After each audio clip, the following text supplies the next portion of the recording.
MRI reading tools incorporating AI help radiologists detect subtle changes indicative of early MS lesions, enabling earlier diagnosis and intervention. Blood tests measuring specific biomarkers are also being explored as a potential alternative or complement to traditional diagnostic methods. Moreover, digital apps allow patients to track their symptoms in real time, providing valuable insights into disease progression and treatment response. Regulatory approval processes are evolving to accommodate these new diagnostic tools, facilitating their integration into clinical practice and ultimately contributing to improved patient outcomes. Looking ahead, the economic outlook for the MS therapeutics market between 2025 and 2030 appears promising. Roche takes the lead with an asset value nearing $48 billion, driven by the strong performance of its lead drug, 𝗪𝗪𝗪𝗧. Novartis follows closely with a value of around $31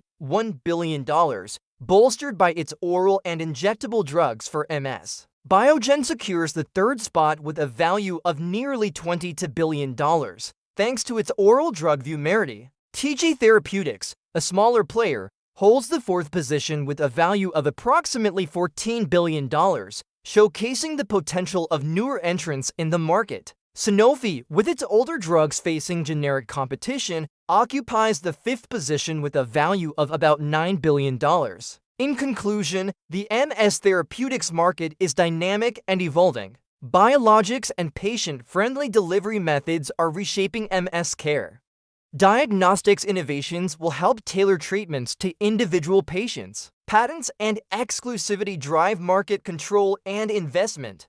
Established players like Roche, Novartis, and Biogen are leveraging their strengths, while new entrants like TG Therapeutics are making their mark. As older drugs face competition, all companies must innovate to maintain growth and secure their position in this evolving market. Thank you for watching. If you found this video helpful, please like and subscribe for more insightful content. Stay healthy and keep learning.